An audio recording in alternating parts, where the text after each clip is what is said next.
Ali, meu coração ficou tomado pelo desejo de compartilhar com vocês o Salmo 42. E quem tiver Bíblia de papel e texto, abra. Quem não tiver, ache no celular, versão revista e atualizada da Sociedade Bíblica do Brasil, ou não precisa, pode apenas prestar atenção e acompanhar, que você não vai perder nada. Esse Salmo 42,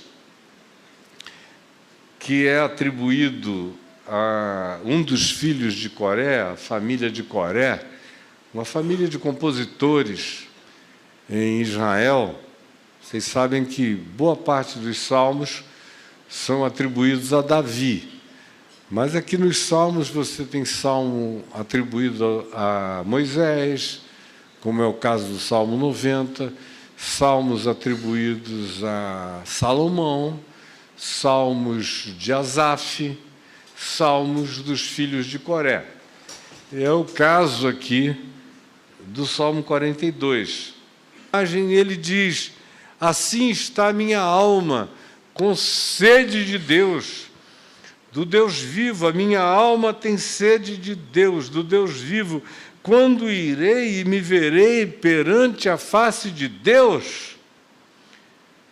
Significando dizer que ele estava vivendo uma situação psicológica, existencial, espiritual, mental, em todos os níveis da subjetividade dele, de profunda carência espiritual em relação a Deus, especialmente porque ele estava tomado de emoções negativas, de sentimentos subjetivos, de sensação de abandono, de negatividade.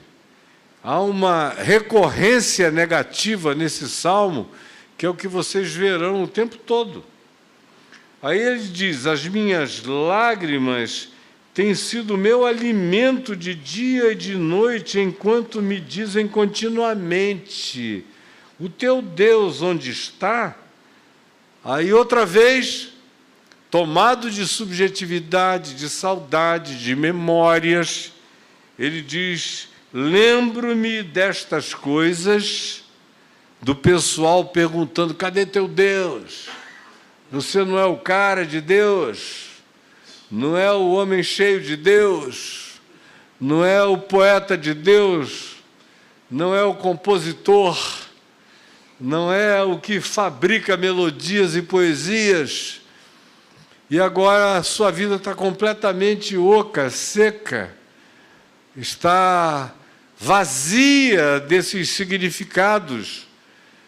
Perguntavam a ele a esse respeito, e ele próprio introjetava as questões dos outros, as opiniões dos outros, as perguntas dos outros, e fazia das perguntas, das opiniões de terceiros, a sua própria questão pessoal, o que é uma desgraça. Quando você faz das questões de terceiros, da opressão de diversos, da multidão hostil, da reunião dos antagonistas e do questionamento deles, situações que você permite que venham a caracterizar a sua interioridade. Quem quer que permita essa possibilidade se torna profundamente infeliz quando aceita que o significado da sua vida seja determinado pelo questionamento de outros.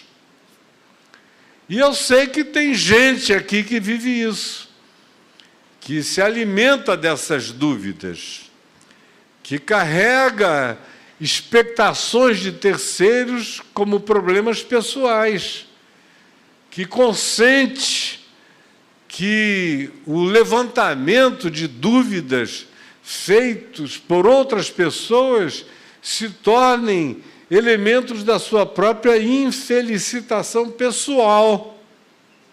Quando a gente consente isso, a vida se torna horrorosamente infeliz. E aí ele diz: eu me lembro dessas coisas. E aí, porque ele se lembra disso, ele diz, eu começo a me alimentar de um ciclo, a viver um ciclo de retroalimentação de tristezas, que brotavam da fonte dos questionamentos de outros. Ele diz, as minhas lágrimas têm sido o meu alimento de dia e de noite, enquanto me dizem, outra vez, a mesma pergunta, de terceiros, o teu Deus onde está? Já é a segunda vez que ele alude à questão de outros, perguntando, e aí? Cadê teu Deus? As tuas melodias fazem sentido ou não fazem sentido? A tua vida carrega uma poesia verdadeira ou não? Se Deus é o teu Deus, por que falências aparentes na tua existência, na tua vida? E ele está profundamente impressionado com isso e entra num ciclo piorado. Ele diz que começou a beber as próprias lágrimas, o que é uma imagem de beleza poética extraordinária, mas de diagnóstico psicológico trágico. Quando você começa a se alimentar de dores produzidas por terceiros, por fracassos atribuídos a você, e quando você crê na atribuição desses fracassos e passa a beber tristezas, a se alimentar das tristezas imputadas aos supostos fracassos da sua existência.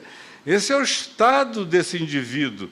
Minhas lágrimas têm sido meu alimento dia e noite, enquanto me dizem continuamente, porque esse pessoal que decide existir como cães opressores da existência daqueles que eles percebam que estejam eventualmente vivendo em estado de fragilidade emocional, existencial, psicológica, ou que experimentaram algum tipo de agonia que se assemelhe a insucesso, a fraquezas, a perdas.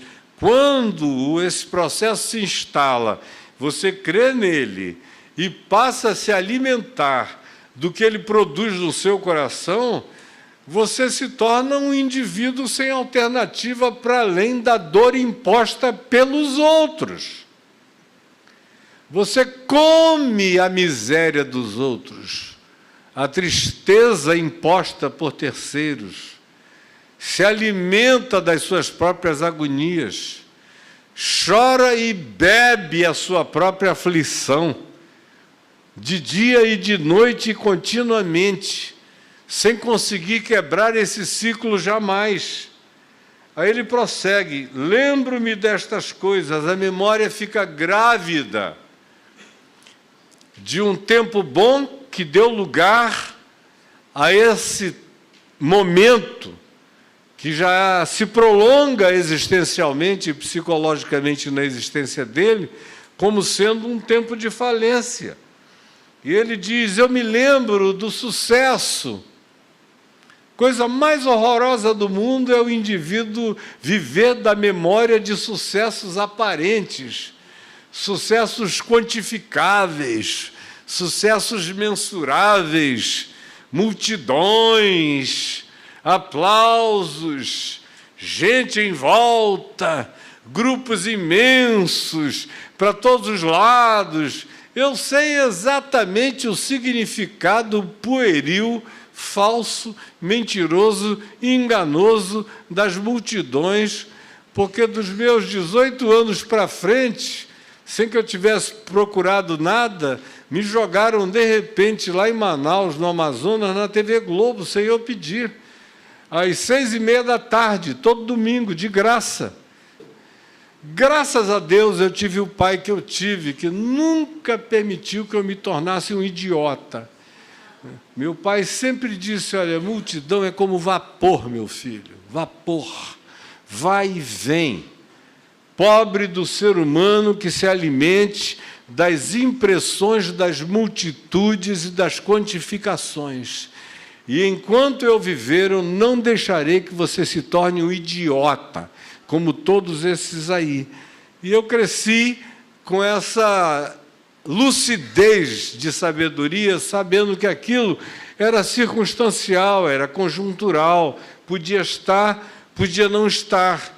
A ênfase que eu tinha do meu pai o tempo todo é: filho, se houver dois, se houverem três, harmonicamente, em amor, reunidos em nome de Jesus, considere que você tem o auditório mais bem qualificado do universo. O resto é decoração. E eu cresci com essa certeza dentro de mim, de modo que nada jamais me subiu à cabeça em nenhuma dessas perspectivas. Mas não foi o caso desse salmista. Ele ficou impressionado com as multidões do passado. Ele diz: lembro-me destas coisas e dentro em mim se me derrama a alma, de como passava eu com a multidão do povo. Era um tempo de muita gente com ele estava com saudade desse tempo. Ele diz que é sede de Deus, do Deus vivo, mas lá no fundo era sede de gente, era sede de aplauso, era sede de corroboração, era sede de anuência, era sede de unanimidade, era sede disfarçada de Deus, mas de fato era sede de autovalidação.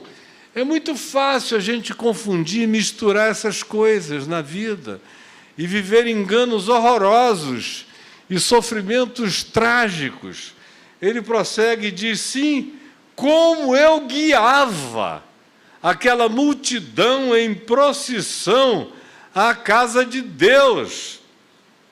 O que eventualmente essa alusão à casa de Deus nos deixa perceber, permitir ou aludir à possibilidade de que o Salmo tenha sido produzido depois da vida de Salomão, quando o templo foi construído, porque até então era um tabernáculo em Shiló, mas aqui ele alude à casa de Deus, a um templo.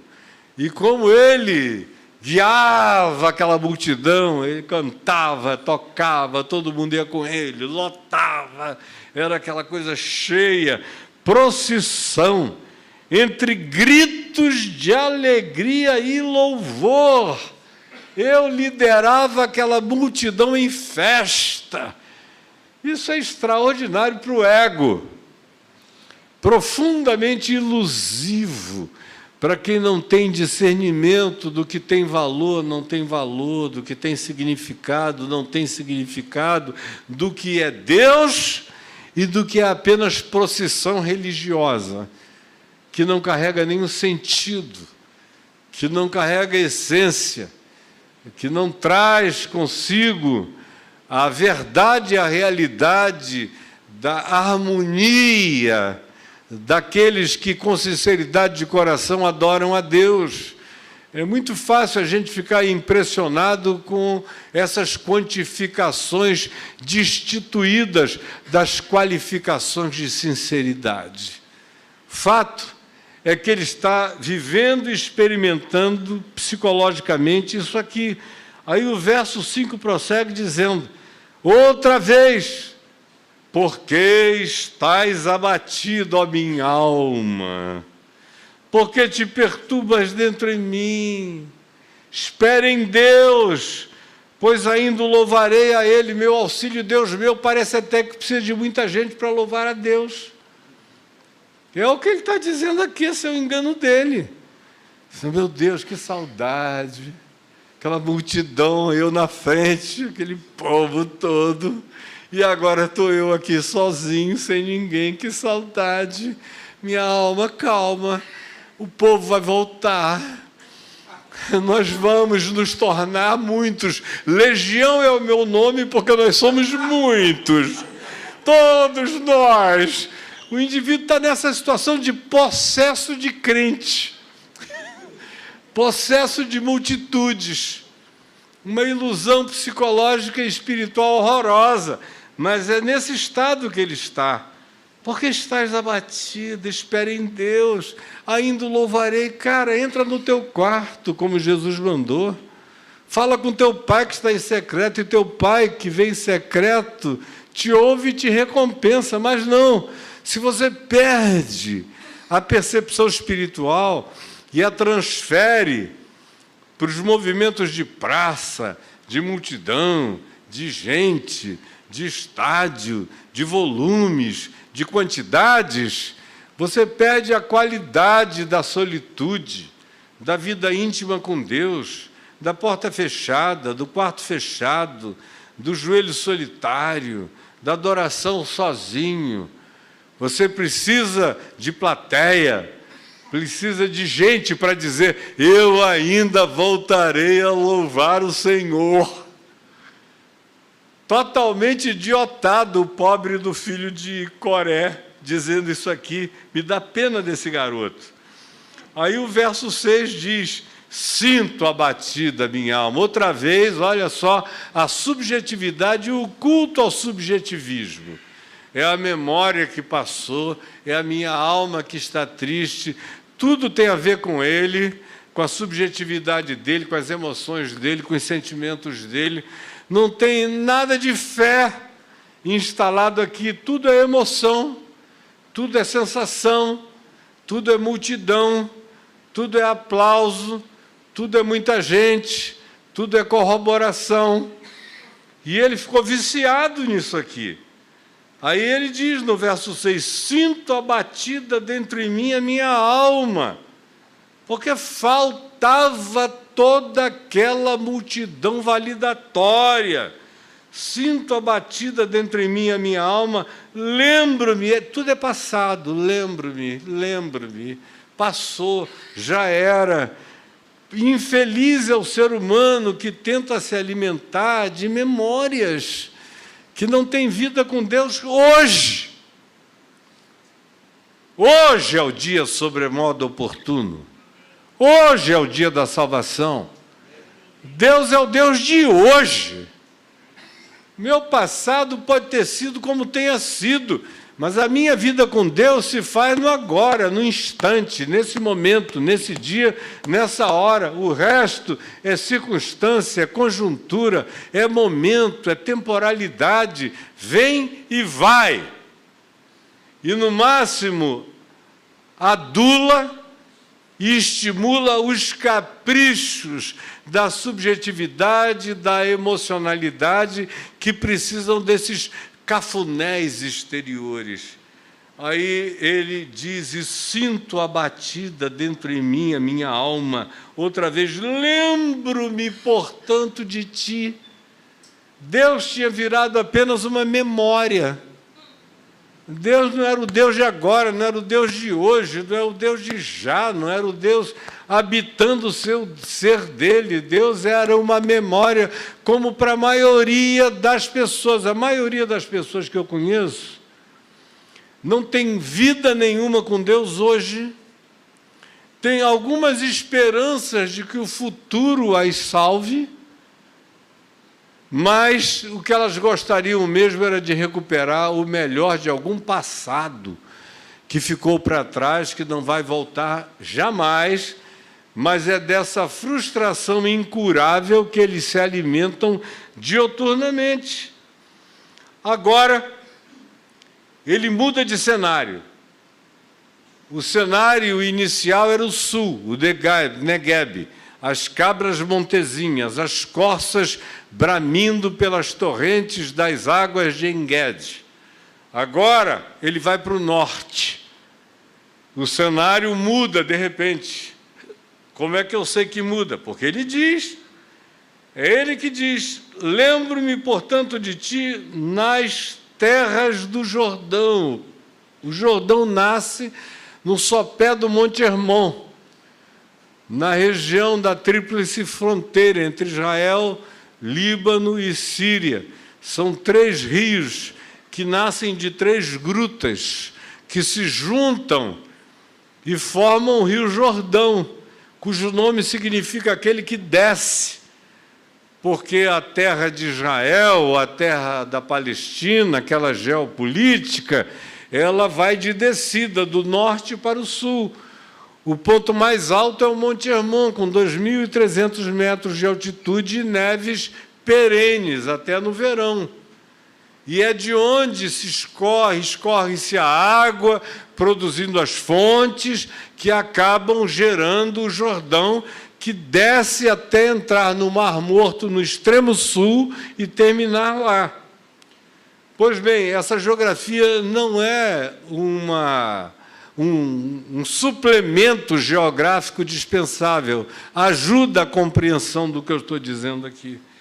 Aí ele diz: lembro-me de ti nas terras do Jordão, nos montes do Hermon, no outeiro de Mizar, que está lá.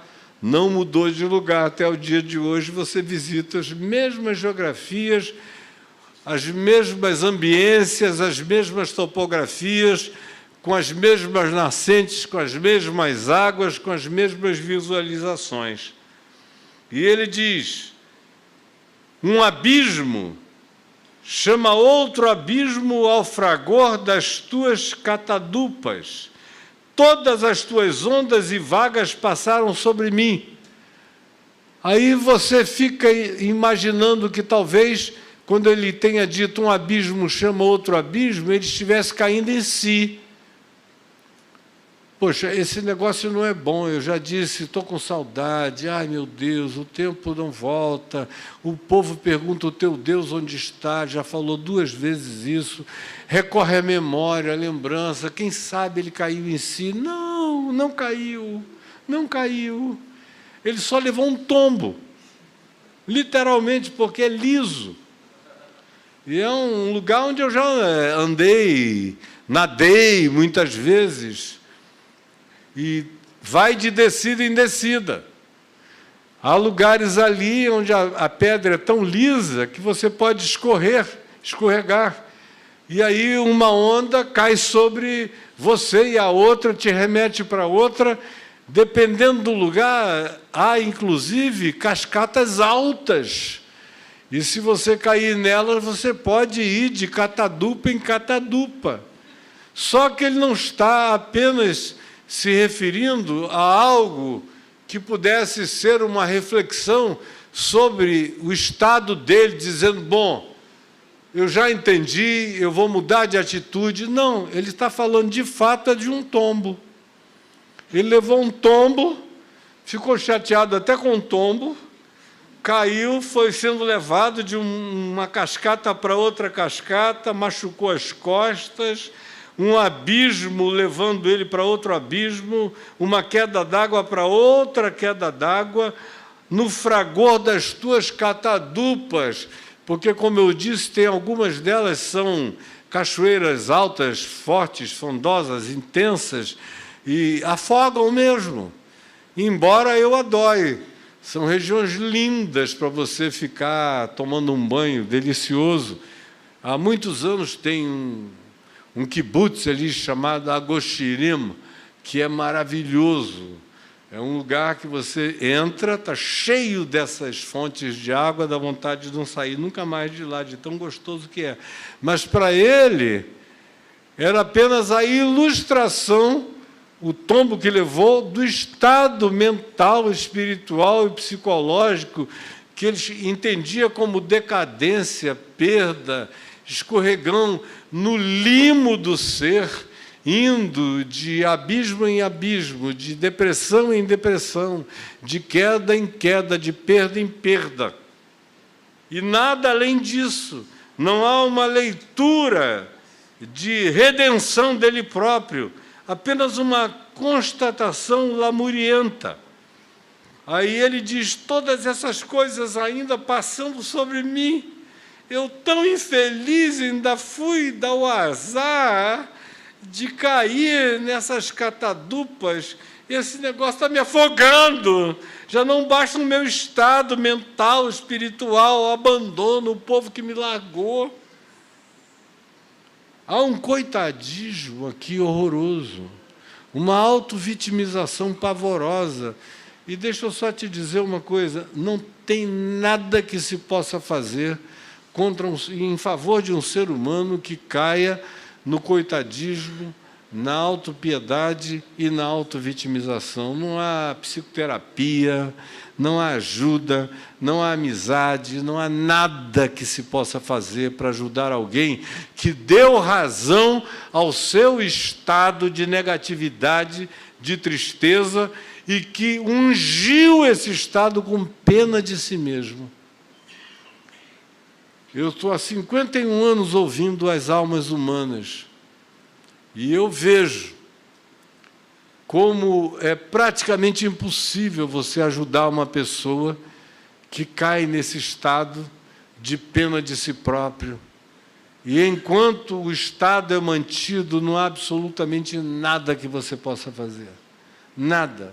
Nem você, nem Deus, porque você não aceita qualquer que seja a palavra de Deus que venha, tem que vir com a corroboração e a validação da intronização da sua vida, cheia de capricho pessoal, num trono de glória e de quantificações cheias de aplauso, dizendo outra vez, você voltou.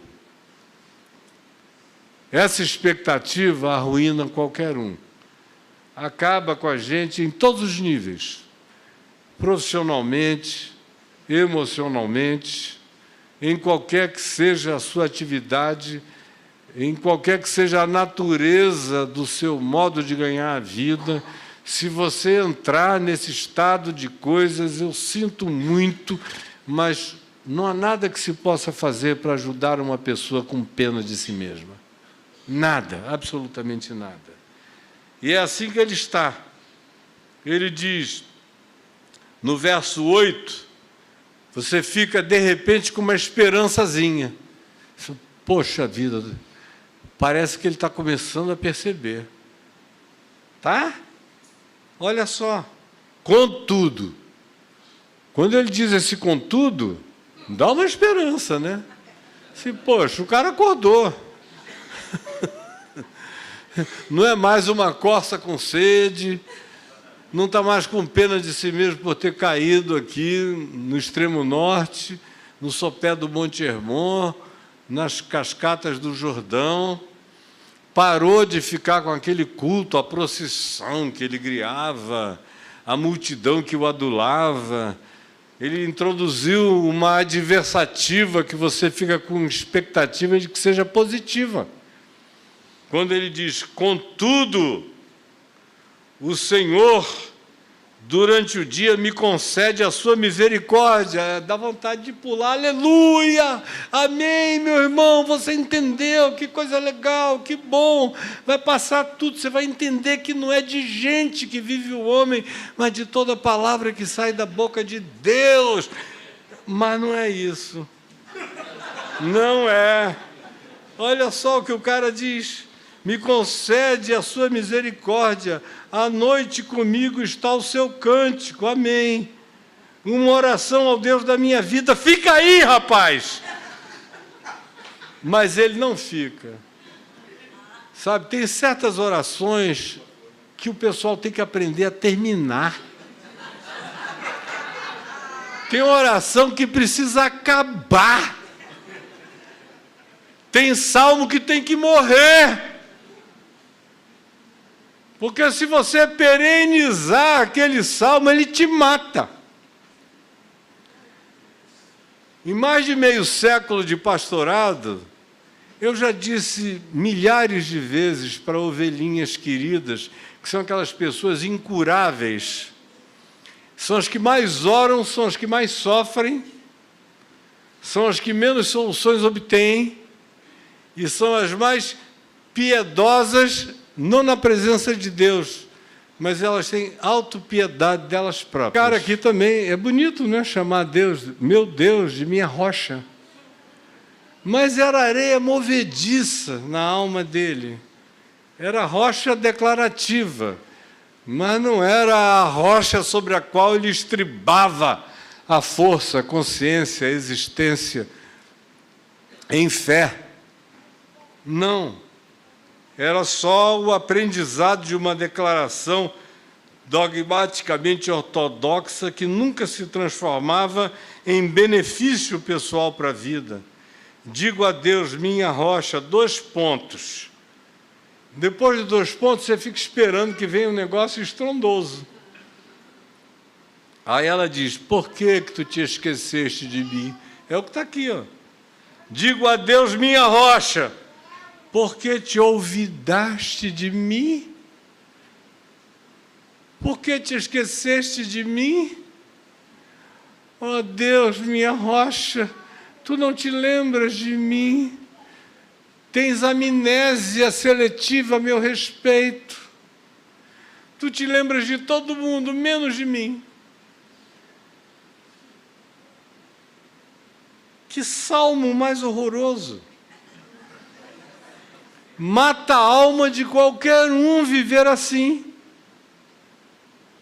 Por que tu te esqueceste de mim? Porque hei eu de andar lamentando sob a opressão dos meus inimigos? Ainda pergunta a Deus. Se quem lamenta é ela, é ele. Se quem se impressiona com a opinião de terceiros é ele. Se quem tem uma espiritualidade de quantificação, de números e de contabilidade é ele. Aí transfere para Deus. Esqueceste de mim? Até quando hei eu de andar lamentando e chorando? Enquanto você for assim, eu sinto dizer que você vai beber suas próprias lágrimas, vai morrer de si mesmo. A maioria dos crentes que eu conheço morrem de si mesmos. São seres que vão se envenenando com suas frustrações, suas amarguras, suas tristezas, e ainda mais indo para essas igrejas que tem por aí, que são verdadeiros baús da felicidade. Não é digno com Silvio Santos a gente usar uma expressão tão positiva como essa para designar esses grupos aí, não é? Não, é bet sobre bet. E você pagando granas horrorosas com promessas mentirosas e alimentando a mente arruinada de pessoas que não andam pela fé, mas o tempo todo achando que aquele é o dia, aquela é a hora de que uma visitação extraordinária lhes aconteça e que a vida deles, surpreendentemente, por uma intervenção de Deus, sem nenhuma participação de atitude positiva deles em nada, venha mudar completamente enquanto eles exercem o seu direito de reclamar, de se auto-vitimar e de não terem nenhuma atitude positiva jamais. Porque hei eu de andar lamentando e chorando sobre a opressão dos meus inimigos? Olha, sinceramente, inimigo, eu tenho um monte de gente aí, e não são 10, nem 100, nem 200, nem 1000, nem 2000, nem 10 mil. 10 mil é um númerozinho mínimo. São milhões. Milhões. Houve um tempo que eu era unanimidade, que eu andava assim na frente da multidão do povo, todo mundo gritando atrás. Mas de 98 para cá, ao contrário. Pareciam aqueles filmes da minha infância, graças a Deus eu vi o mesmo filme umas 50 vezes, em preto e branco, no Cine Politeama, lá em Manaus, que se chamava Tarzan contra o Mundo. Era o filme que eu via toda hora. Eu ia e via, sabia todos os diálogos de cor. Como me foi útil aquele filme, porque eu tive que viver contra o mundo inteiro, boa parte da vida, depois de 1998. Com todas as hostilidades, com gente desejando explicitamente que eu morresse. Por que você não pede a Deus para morrer? Eu não estou inventando isso aqui, eu ouvi muito isso por aí. Aqueles seres profeticamente corajosos, que só o são por carta, por e-mail, ou em comentário de Instagram, mas quando encontram com você ficam todos cheios de reverência, covarde. Oh, meu reverendo, como vai? Mas quando escrevem, meu Deus, parece que estão escrevendo, digitando do Tártaros, lá no inferno mais profundo do Hades grego. Só maldades e perniciosidades horrorosas, são todos covardes, aos milhares, aos milhões, desejando que você desapareça. E se você for uma pessoa desse tipo de fragilidade, você morre, porque psicossomatiza todo o desejo da maldade dos outros contra a sua vida, que não passa da soma das invejas, das dores, dos ressentimentos, das raivas, das frustrações coletivas projetadas sobre você, e pobre daquele que um dia se alimentou dessas impressões, que agora já lhes falta, já não estão presentes, e porque não estão, essas pessoas sucumbem, morrem, e alguns encurtam o prazo da sua vida mesmo. Morrem de tristeza, se envenenam com as próprias lágrimas. Até quando? Pergunta ele a Deus. Aí outra autopiedade, olha o verso 10. Esmigalham-se-me os ossos. O cara está andando, andou tanto que foi para o sul, longe a beça. Viu cabras montezinhas lá no sul, no deserto Negueb. Não tinha osso nenhum esmigalhado em lugar nenhum, é tudo construção mental. Psicologicamente falando, ele já não tinha mais nem osso, ele tinha virado um molusco. Mas ele diz, os meus ossos estão esmigalhados, ó Senhor. Não foram as quedas lá do norte, nas catadupas, do Jordão tampouco, que fizeram nada, tudo só na cabeça, na mente, no coração. Esmigalham-se-me os ossos, quando os meus adversários me insultam. Ah, cara, cresce, meu filho. Pelo amor de Deus, se eu fosse morrer de insulto, vocês tinham me sepultado há não sei quanto tempo atrás, e eu teria sido sepultado sozinho, só com a minha mulher, meus filhos e alguns amigos. Porque houve um tempo tão brabo, que eu me lembro de um dia que eu estava chegando dos Estados Unidos ou da Europa, no auge daquela confusão, em 1998, aí encontrei um amigo de infância mesmo, que tinha andado muito comigo, e eu tenho muito carinho por ele até hoje. Nós somos amigos porque eu decidi que nós seríamos amigos. Não teve nada a ver com ele, só teve a ver comigo. Porque eu não largo as pessoas só porque elas são idiotas pelo caminho. Se é idiota, é mais uma razão para eu tentar dizer, vamos lá, meu amigo, querido, amado. Vamos juntos.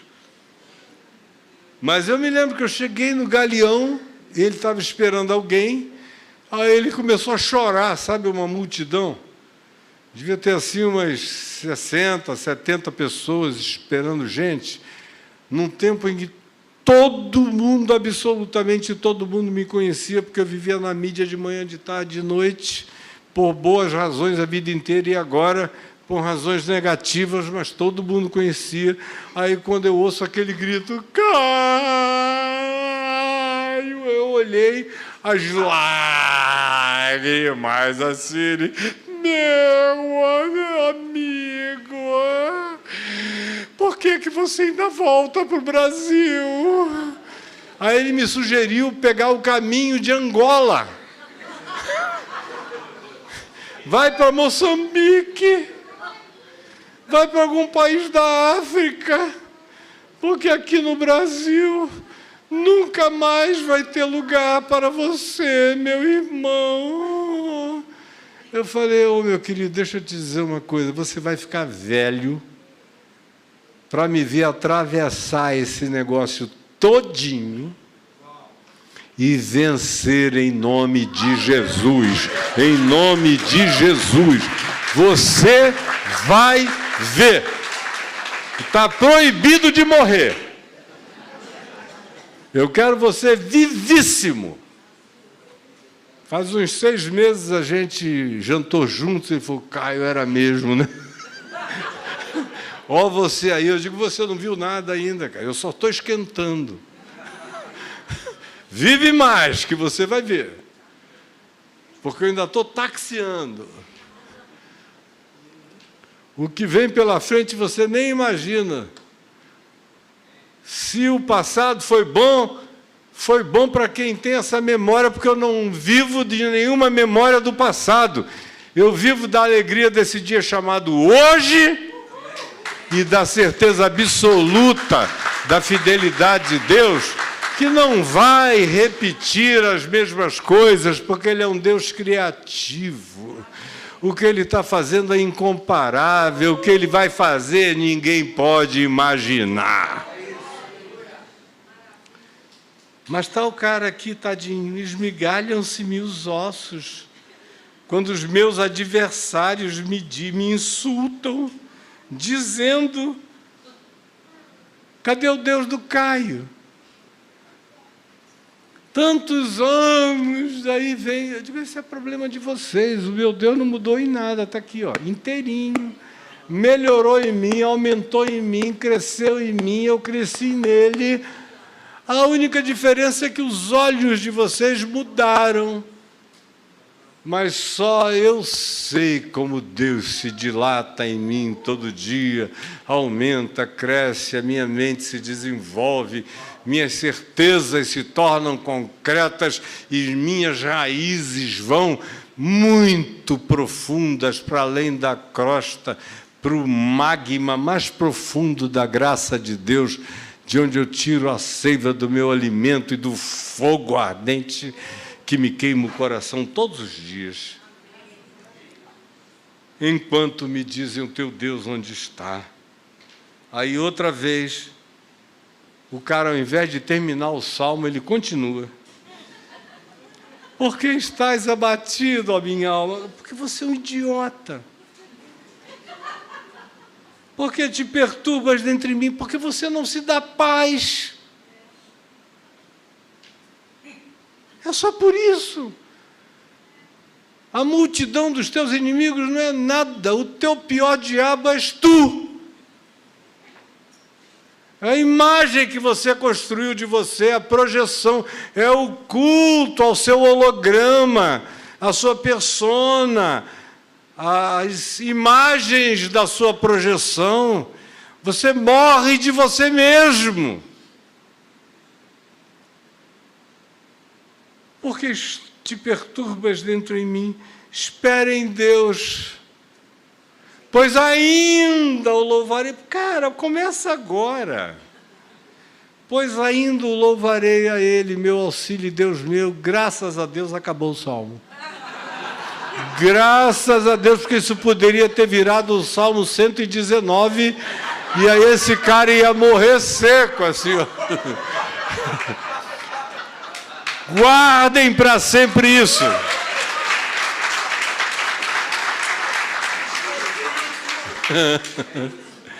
Certas orações precisam acabar nas nossas vidas. Não é toda oração que a gente tem que orar. Tem oração que a gente não precisa nem começar. Porque Jesus já disse que não é para começar. Vosso Pai Celeste sabe. É tudo que eu preciso. As pessoas me perguntam se eu intercedo muito por isso, por aquilo ou por aquilo outro. Eu oro por pessoas que me pedem. Mas, sinceramente, se vocês conversassem com a minha mulher ou com os meus filhos e perguntassem quantas vezes eles me viram pedindo a Deus alguma coisa, ó Senhor, dá-me isto, dá-me aquilo outro, indicando e apontando, eles vão dizer, papai, não, nunca. Nunca vi meu pai pedir nada, ele só agradece. Não tem um pedido, não tem um inimigo, não tem nem adversário. Até o diabo ele não leva a sério. Eu trato o diabo assim, com aquele desprezo da cruz. Aí você diz, isso aí é heresia. Não, você que não conhece o Evangelho. Porque se você lê em Colossenses, no capítulo 2, você vê Paulo dizendo que Cristo Jesus levou todas essas coisas, encravou, rasgou o escrito de dívida que havia contra nós e que constava de acusações e de ordenanças e de incoerências que eram jogadas na nossa cara. Está em Colossenses 2, leia, guarde para sempre. Rasgou inteiramente, encravou na cruz, tendo exposto os principados e potestades ao desprezo, triunfou sobre eles na cruz. Eu vivo isso aqui, o diabo não tem nem mais paciência para correr atrás de mim, porque eu não olho para trás. Pode fazer a careta que queira, eu também não dou a mínima. Ele nunca me ouviu ofendê-lo, não tem nem isso para falar de mim, o Caio me ofendeu. Porque eu expulso o demônio assim na mão boa. Porque tem gente que para expulsar um demônio bate o pé, desgraçado, miserável, vai queimar no inferno. Comigo eles vão embora sem nada. E faz tempo que eu faço isso. Tempos. Às vezes eu não digo nada. Eu só olho com amor. Com amor por aquele ser humanozinho que está todo destruído ali. E eu digo, Senhor, me enche do teu amor para eu olhar essa pessoa. Quantas vezes eu já ouvi os espíritos malignos nas pessoas dizerem, não olha para ele com esse amor horroroso, insuportável. Não olha assim porque eu não estou aguentando. Grita! Eu já vi diabo pedindo para eu gritar. Manda sair! E eu amando, olhando, quietinho. Me lembro de uma senhora que tinha 1,80 m, que pegou uma faca dessas imensas e veio correndo para cima de mim, doida que eu gritasse, pulasse, eu não falei nada. Botou a faca na minha cara e eu fiquei olhando dentro dos olhos dela, cheio de amor. Não me movi para lugar nenhum. Aí ela foi ficando assim, aí eu falei, me dá essa faca aqui. Tirei, não fiz força, guardei. Se eu não vou aguentar, vou sair. Falei, eu não devia ter entrado. Vai! Você já leu a epístola de Judas? Não Iscariotes, o irmão de Jesus. Está lá no fim do Novo Testamento. Tem uma alusão a um texto, no verso 9, eu creio, do capítulo único da epístola, que diz o seguinte, porque o arcanjo Miguel, quando contendia com Satanás a respeito do corpo de Moisés, não ousou dizer contra Satanás juízo infamatório.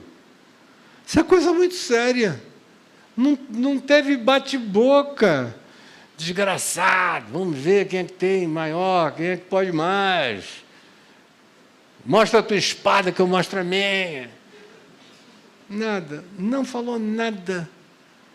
Não ousou dizer contra Satanás juízo infamatório, antes disse que o Senhor te repreenda, Satanás.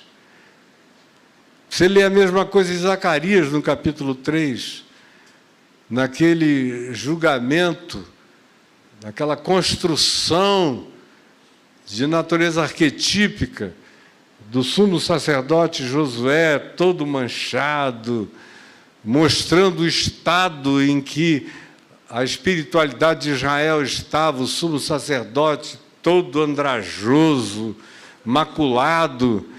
E Satanás é uma das poucas vezes em que o Velho Testamento menciona Satanás, não de maneira impessoal, porque na maioria das vezes, quando se fala em Satanás no Velho Testamento, se está falando apenas e usando um verbo de natureza impessoal para designar qualquer tipo de adversidade, de tribulação, de contenção, de situação de antagonismo, mas não necessariamente de uma pessoa. Em Zacarias 3, é uma pessoa. E é uma pessoa que acusa o sumo sacerdote Josué. E aí diz, o anjo do Senhor, todavia, estava ali presente. Anjo com A maiúsculo. Toda vez que o Velho Testamento apresenta esse anjo com A maiúsculo, que é diferente dos outros anjos, porque os outros, quando tentam adorá-los, impressionados, eles botam em pé, dizem, a mim não, eu sou criatura, conservo teu, adoro a Deus, a mim não. Mas esse anjo com A maiúsculo aceita a adoração, aceita ser chamado de Senhor, de Deus, porque ele é o Cristo eterno antes de Jesus. Jesus tem 2000 anos de história encarnada, física, no planeta Terra. Agora, o Cristo é eterno. E foi imolado desde antes da fundação do mundo. Em Jesus, ele se encarnou para os nossos sentidos, história e percepção. Mas ele não foi inventado quando Jesus nasceu. Ele sempre foi, nunca não foi. Ele é Deus de Deus, primogênito de toda a criação. Nele tudo subsiste, nele são todas as coisas. Ele é a expressão exata do ser de Deus. Aí diz lá, Zacarias, no capítulo 3, que o anjo do Senhor estava ali. E o anjo do Senhor olhou para Satanás, acusando o sumo sacerdote Josué, e disse, cala-te, porque eu escolhi esse homem e o tirei como um tição, como aquela madeira preta queimada no fogo, que virou carvão. Eu o tirei como um tição do fogo e o elegi, o escolhi. E não tem ninguém que vá dizer outra coisa a respeito dele, porque ele está justificado. Então, gente, nem com o diabo eu tenho prosa, jamais tive. Outro dia eu publiquei, semana retrasada, de uma pastora na internet, dizendo que tem altos papos com o diabo. Vocês viram isso? Eu não sei se vocês viram isso, alguém viu isso? É sinal de que vocês não estão vendo o meu Instagram. Porque eu publiquei um negócio patético. A pastora dizendo que ela dialoga com o diabo, quando ela perde alguma coisa, ela vai tomar satisfação. Por que tu tiraste de mim, Satanás? Vai brigar. Não, não pode, porque eu não posso perder. Não fica atrapalhando a minha vida. Aí ela vai discutir com Satanás. Eu digo, é por isso que está todo mundo assim. É por isso que essa coisa amorfa, que vocês ainda chamam de igreja, ficou desse jeito. É um pessoal que já começa o culto dizendo, Satanás é o primeiro nome. Eu te repreendo, Satanás. Eles, obrigado por me lembrar, eu já estava aqui mesmo, cheguei antes de vocês. Estou soltíssimo aqui. Agora, Satanás, meu Deus, vai ficar rouco se ele tentar falar comigo, porque eu não tenho, nem ouço, não olho para trás, não dou a mínima, não tenho papo com ele, meu assunto é Jesus. E tem certas orações que já nasceram mortas na minha vida. Eu jamais as fiz, nem as farei, nem as repetirei. Agora veja aqui, quanta chance esse cara teve de parar esse salmo e não parou. Aí ele vem toda hora e retoma: minha alma tem sede de Deus. Quando irei, me verei perante a face de Deus. Que é isso, cara? Você se ausentou de Deus? Você teve a sensação pífia, porque você é um idiotado, de que Deus tinha ido a algum lugar, mas foi você que obturou os seus sentidos, que embotou os seus significados, que matou a sua cognição espiritual. Tudo só teve a ver com ele, nada teve a ver com Deus, o tempo todo. Como na maioria das vezes, as nossas orações só têm a ver com a gente. Crises de ego, crises de capricho,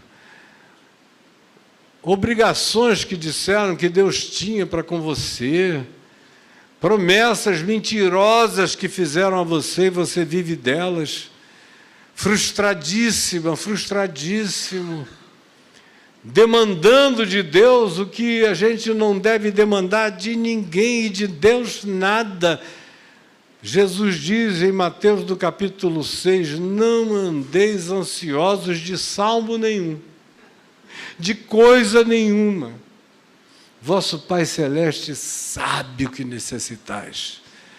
Buscai, pois, em primeiro lugar, o reino de Deus e a sua justiça. E todas essas necessidades secundárias, paralelas, vos serão acrescentadas.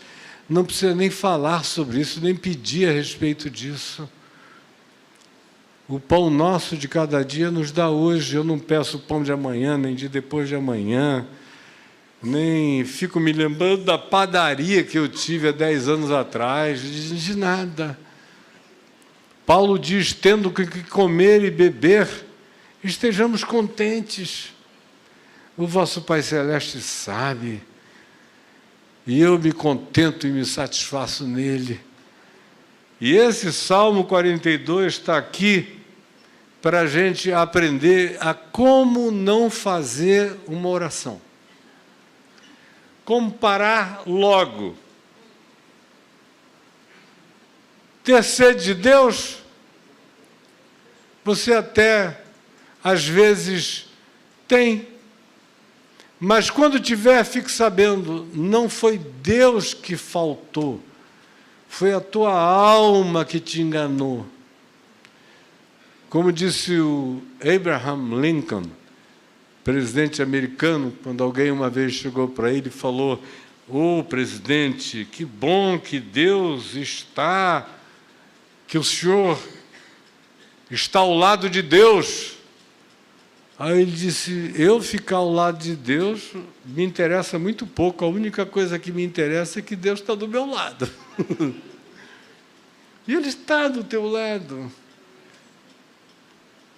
Pare certas orações, porque enquanto você orar certas orações, a sua infelicidade vai se prolongar indefinidamente, porque o justo viverá pela fé.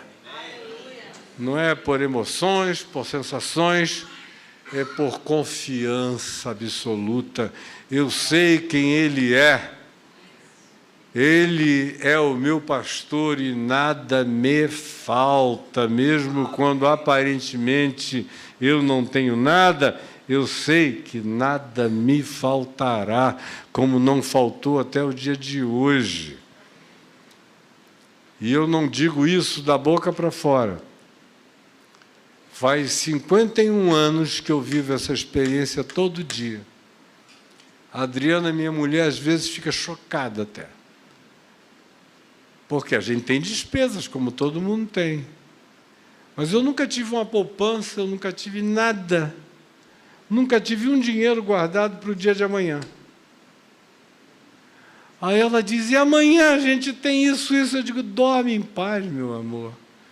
Quando o dia nascer, a provisão virá. E antes do sol se pôr, ela não faltará. Eu estou te dizendo, com base em toda a fidelidade de Deus na minha vida, esses anos todos, Ele continua bancando todo dia. Nunca faltou, nem faltará. E tem certas orações que eu nunca fiz, e estou aqui para dizer, não aprenda a fazê-las, para não ficar doente das orações que você venha a praticar. Tem certas orações que adoecem a mente, quando elas entram em estado recorrente, e você começa a beber as lágrimas da sua própria frustração. Acabou o salmo, graças a Deus. Em nome de Jesus.